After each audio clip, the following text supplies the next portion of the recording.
বন্ধুরা, এই মুহূর্তে সবথেকে বড় খবর এবং অত্যন্ত বড় খবর বলা যায়, যে খবরের জন্যে গোটা পশ্চিমবঙ্গের লক্ষ লক্ষ চাকরি প্রার্থী অপেক্ষা করছিলেন বা যারা বিভিন্ন স্কুলে কলেজে ভর্তির জন্য অপেক্ষা করছিলেন, তাদের জন্য আজকে অত্যন্ত সুখবর দিয়েছে মহামান্য সুপ্রিম কোর্ট। আপনারা জানেন, আমি কালকেই একটা ছোট ভিডিওতে আপনাদের জানিয়েছিলাম যে আজ সোমবার ওবিসি মামলার শুনানি হবে মাননীয় প্রধান বিচারপতি মহামান্য বি.আর. গাভাই মহাশয়ের বেঞ্চে। এবং আজকে দেখুন, এই মুহূর্তে আনন্দবাজার অনলাইনে খবরটা বেরিয়েও গিয়েছে যে ওবিসি শংসাপত্রের বিজ্ঞপ্তি নিয়ে হাইকোর্টের নির্দেশে অন্তর্বর্তী স্থগিতাদেশ দিল সুপ্রিম কোর্ট। অর্থাৎ হাইকোর্টের যে নির্দেশ, সেই নির্দেশ কিন্তু আপাতত স্থগিত হয়ে গেল। এবং এটাই চাইছিলেন রাজ্যের লক্ষ লক্ষ চাকরি প্রার্থী। তার কারণ এর ফলে চাকরির রাস্তা যেমন খুলবে, পরীক্ষার রাস্তা খুলবে এবং ভর্তি প্রক্রিয়া সব কিছু কিন্তু মসৃণভাবে হবে। রাজ্যের ওবিসি সার্টিফিকেট সংক্রান্ত সব বিজ্ঞপ্তির উপর সম্প্রতি স্থগিতাদেশ দিয়েছিল কলকাতা হাইকোর্ট। ওই নির্দেশকে চ্যালেঞ্জ করে সুপ্রিম কোর্টে যায় রাজ্য। সোমবার হাইকোর্টের নির্দেশে অন্তর্বর্তী স্থগিতাদেশ দিয়েছে শীর্ষ আদালত। এর থেকে বড় খবর কিছু হতে পারে না বন্ধুরা।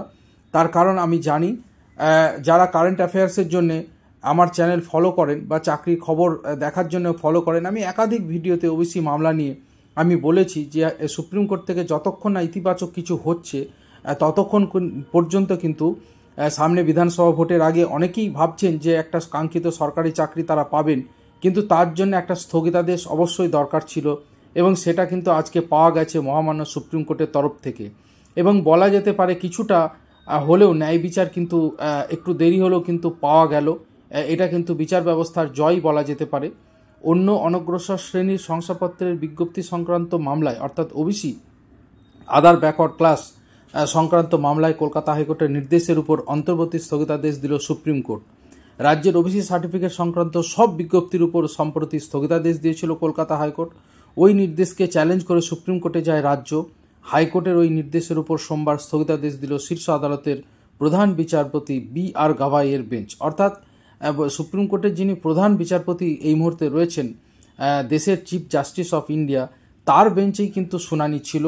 এবং পশ্চিমবঙ্গ সরকার যে সম্প্রতি কিছু প্রশাসনিক সিদ্ধান্ত নিয়েছে, অন্যান্য অনগ্রসর শ্রেণীর সংখ্যা বৃদ্ধি পেয়েছে, সেখানে মুসলিম এবং অমুসলিম বা অন্য কাস্টেও সংখ্যাও অনেক গোষ্ঠী অন্তর্ভুক্ত হয়েছেন। এবং মুখ্যমন্ত্রী বলেছিলেন একাধিকবার যে এখানে কিন্তু অনগ্রসরতার ভিত্তিতেই এই ওবিসি লিস্ট করা হয়েছে, এখানে কোনো ধর্মীয় বিষয় দেখা হয়নি। তো যাই হোক, কলকাতা হাইকোর্ট কিন্তু সেটা মানেনি। গত জুন মাসে এই হাইকোর্টের বিচারপতি তপব্রত চক্রবর্তী এবং বিচারপতি রাজাশেখর মান্থার বেঞ্চ রাজ্যের যে বিজ্ঞপ্তি জারি করেছিল, প্রশাসনিক যে বিজ্ঞপ্তি, তার উপর অন্তর্বর্তী স্থগিতাদেশ দিয়েছিল এবং আগামী 31 জুলাই পর্যন্ত ওই স্থগিতাদেশ জারি করেছিল আদালত। পরে ওই অন্তর্বর্তী স্থগিতাদেশ মেয়াদ আরও বৃদ্ধি করে 5 আগস্ট পর্যন্ত করে দেয়। অর্থাৎ 5 আগস্ট পর্যন্ত পশ্চিমবঙ্গ সরকার কোনোরূপ সিদ্ধান্ত নিতে পারবে না। যদি চাকরি বাকরি নিয়োগ প্রক্রিয়া যা কিছু করতে হয়, তাহলে সেই আগের 2010 বা 2009 যে লিস্ট ছিল, 2010-এর আগের যে লিস্ট ছিল, সেই লিস্ট অনুযায়ী এগোতে হবে, কথা জানিয়ে দিয়েছিল কিন্তু কলকাতা হাইকোর্ট। অবশ্যই প্রশ্ন ছিল, একাধিকবার রাজ্য সরকার কিন্তু প্রথমে বলা হয়েছিল সার্ভে রাজ্য সরকার ঠিকঠাক করেনি, যেমন আইনজীবীরা জানিয়েছিলেন, বিরোধী আইনজীবীরা। পরবর্তীকালে রাজ্য সরকার কিন্তু কি বলা যায়, অনগ্রসর যে কমিশন, তার ভিত্তিতেই কিন্তু সংরক্ষণ করে, কিন্তু তাও হাইকোর্ট বাতিল করে দেয়। হাইকোর্টের ওই নির্দেশের ফলে কলেজ পড়ুয়াদের ভর্তির ক্ষেত্রে অনেক সমস্যা হবে কিনা তা নিয়ে প্রশ্ন উঠেছিল অনেকের মনে। যদিও আদালত আগেই স্পষ্ট করে দিয়েছিল, অর্থাৎ কলকাতা হাইকোর্ট, এমন কোনো প্রতিবন্ধকতা নেই। তবে হাইকোর্টের নির্দেশকে চ্যালেঞ্জ করে সুপ্রিম কোর্টে দ্বারস্থ হয়েছিল রাজ্য। সোমবার সুপ্রিম কোর্টের প্রধান বিচারপতি বি.আর. গাভাই, মহামান্য বি.আর. গাভাই, মহামান্য বিচারপতি কে. বিনোদ চন্দ্রন এবং মাননীয় মহামান্য বিচারপতি এন.ভি. অঞ্জরিয়ার বেঞ্চে কিন্তু মামলাটির শুনানি হয়েছে। এবং 3 বিচারপতির এই বেঞ্চে, দেশের সর্বোচ্চ বিচারপতির বেঞ্চে কিন্তু মামলাটি নথিভুক্ত হয়েছিল এবং আজকে শুনানির জন্য দিন স্থির হয়েছিল। আমরা জানি এর আগের দিনই শুনানি হয়ে যেত, কিন্তু সেদিন মহামান্য বিচারপতি কিছুটা অসুস্থ ছিলেন, সেজন্য তিনি এজলাসে বসেননি। তো যাই হোক, বলা যেতে পারে যে আজকে কিন্তু এই স্থগিতাদেশের ফলে একটা খুশির হাওয়া গোটা বাংলা জুড়েই আমার মনে হয় হয়ে যাবে। তার কারণ চাকরি বাকরির যে দেখুন ক্যাটেগরি, কে কোথায় ক্যাটেগরি, সেটা বড় কথা নয়। তার কারণ আমরা দেখি যারা ভালো রেজাল্ট করে তারা আনরিজার্ভ ক্যাটাগরির মধ্যে অন্তর্ভুক্ত হতেই পারেন, কিন্তু রাজ্য সরকারের একটা নীতি নিয়েছিল যে যতক্ষণ না পর্যন্ত ওবিসি লিস্ট এই নিয়ে সমস্যা না মিটছে ততক্ষণ তারা এগোবে না। তার কারণ অনেক জটিলতাও ছিল যে কিছু সম্প্রদায়কে বাদ দিয়ে এইভাবে একটি সরকারও এগোতে পারে কি না সে নিয়েও সন্দেহ ছিল। তো সব সমস্যার সমাধান বলা যেতে পারে সুপ্রিম কোর্টে হয়েছে। গত সপ্তাহে এই মামলার শুনানির কথা থাকলেও প্রধান বিচারপতি এজলাসে না বসায় শুনানি হয়নি, যেটা একটু আগে আমি আপনাদের বললাম। সোমবার মামলাটি শুনানির জন্য হাইকোর্টে স্থগিতাদেশ জারির সিদ্ধান্ত নিয়ে বিস্ময় প্রকাশ করে সুপ্রিম কোর্ট। প্রধান বিচারপতি বি আর গাভাই বলেন, কোর্ট আনকোর্ট, আমরা এ বিষয়ে নোটিশ জারি করব।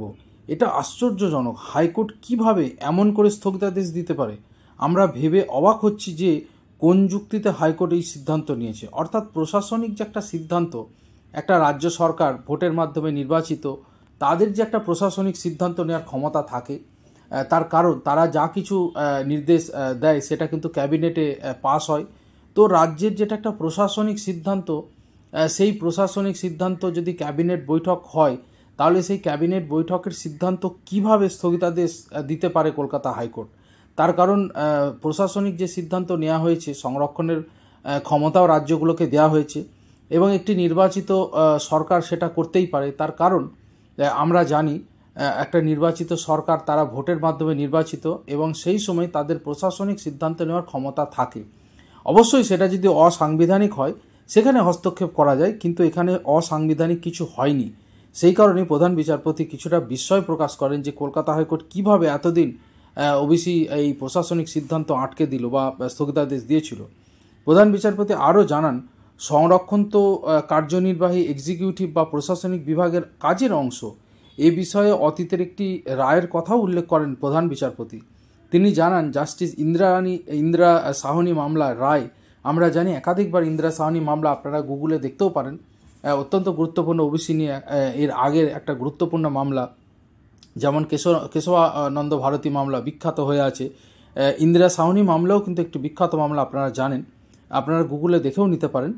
তো ইন্দিরা সাহনি মামলার রায় থেকে স্পষ্ট যে প্রশাসন এই কাজ করতে পারে, অর্থাৎ একটু আগে যেটা বললাম যে একটা নির্বাচিত সরকার এটা করতে পারে।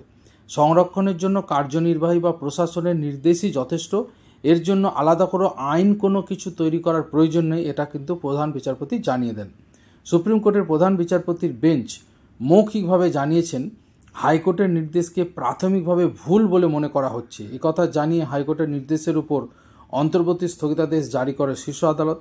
প্রধান বিচারপতি গাভাইয়ের মতে বিজ্ঞপ্তির ক্ষেত্রে কিছু পদ্ধতি অবলম্বন করা হয়েছে, সেটি সঠিক হতেও পারে নাও হতে পারে। তিনি বলেন, এ বিষয়ে হাইকোর্ট চূড়ান্ত সিদ্ধান্ত নেবে, তবে বিতর্কিত এই নির্দেশের উপর আপাতত অন্তর্বর্তী স্থগিতাদেশ জারি থাকবে। অর্থাৎ রাজ্য সরকার যে বিজ্ঞপ্তি জারি করে, কোনো ওবিসি লিস্ট করে বা তপশিলি জাতি বা তপশিলি উপজাতি যা কিছুই করুক না কেন, সব কিছুরই কমিশন আছে। ওবিসি কমিশন আছে, তপশিলি জাতি উপজাতীয় কমিশন আছে, সেই কমিশনের মাধ্যমেই করতে হয় এবং তার জন্য নির্দিষ্ট নিয়ম আছে। সেই নিয়মকানুন মানা হয়েছে কি হয়নি সেগুলো নিয়ে কোনো কিছু সিদ্ধান্ত হাইকোর্ট নিতেই পারে, কিন্তু হাইকোর্ট কখনো একটা সংরক্ষণ যেটা রাজ্য সরকারের, প্রত্যেকটা দেশের রাজ্য সরকারকে সংবিধান সেই অধিকার দিয়েছে, তা কি করে আটকাতে পারে, এইটা নিয়ে কিন্তু প্রধান বিচারপতি বিস্ময় প্রকাশ করেছেন। এবং তিনি বলেছেন যে প্রধান বিচারপতি বলেছেন যে বিজ্ঞপ্তির ক্ষেত্রে কিছু পদ্ধতি অবলম্বন করা হয়েছে, সেটি সঠিক হতে পারে নাও হতে পারে। এই বিষয়ে হাইকোর্ট চূড়ান্ত সিদ্ধান্ত নেবে, তবে পুরো এই যে বিতর্কিত বিষয়টা, এই বিতর্কিত বিষয়টার উপর আপাতত কিন্তু অন্তর্বর্তী ইন্টারিম স্থগিতাদেশ কিন্তু প্রধান বিচারপতি জারি করেছেন। এবং এক্ষেত্রেই কিন্তু বলা যায় যে চাকরি বাকরির রাস্তা কিন্তু খুলে গেল। আমি অবশ্যই, যারা আমার ভিডিও দেখছেন, অনেকেই আশা করেছিলেন যে পিএসসি ক্লার্কশিপ এবং পিএসসি মিসলেনিয়াস আর একটা পরীক্ষা সবাই দেবেন এবং একাধিক ইন্ডাস্ট্রিয়াল ডেভেলপমেন্ট অফিসার পরীক্ষাও হওয়ার কথা। তো এই সমস্ত পরীক্ষাগুলোর প্রস্তুতিও যেন মাঝপথে আটকে গিয়েছিল। তার কারণ পরীক্ষার এখন ফর্ম ফিল আপই হয়নি, তার কারণ পিএসসিও কোনোভাবে এগোতে পারেনি। রাজ্য সরকার যেহেতু নীতিই নিয়েছিল যে যতক্ষণ না ওবিসি মামলা মিটছে ততক্ষণ পর্যন্ত তারা কোনোরূপ এগোবে না সিদ্ধান্ত। তো আজকে কিন্তু সুপ্রিম কোর্ট এই গ্রিন সিগন্যাল দিয়েছে বলা যায়, অর্থাৎ রাজ্য সরকারের কিন্তু আর নিয়োগ প্রক্রিয়া নিয়ে কোনো প্রকার বাধা থাকলো না। নিয়োগ প্রক্রিয়া নিয়ে রাজ্য সরকার কিন্তু এগোতে পারে এবং কোনো সমস্যাও হবে না যে কোনো কিছু বিষয়ে রাজ্য সরকার যদি মনে করে যে তারা এগোবে, তারা এগোতে পারে। এবং অর্থাৎ বলা যেতে পারে আজকে অবশ্যই পশ্চিমবঙ্গে চাকরি প্রার্থীদের জন্য খুশির খবর। এত বড় একটা ঝামেলা মিটলো, যে ঝামেলার জন্যে কিন্তু কোনো প্রকার নিয়োগ প্রক্রিয়া কিন্তু এগোতে পারেনি রাজ্য সরকার, কোনো কিছু নিয়ে এগোতে পারেনি। এবং পূর্ববর্তী যে আগের যে পরীক্ষা, যেমন পিএসসি ক্লার্কশিপ যে পরীক্ষা হয়েছে, তারও কিন্তু রেজাল্ট দ্রুত বেরিয়ে যাবে বলে আমি আশা প্রকাশ করব এবং দ্রুতই সব কিছু মিটে যাবে।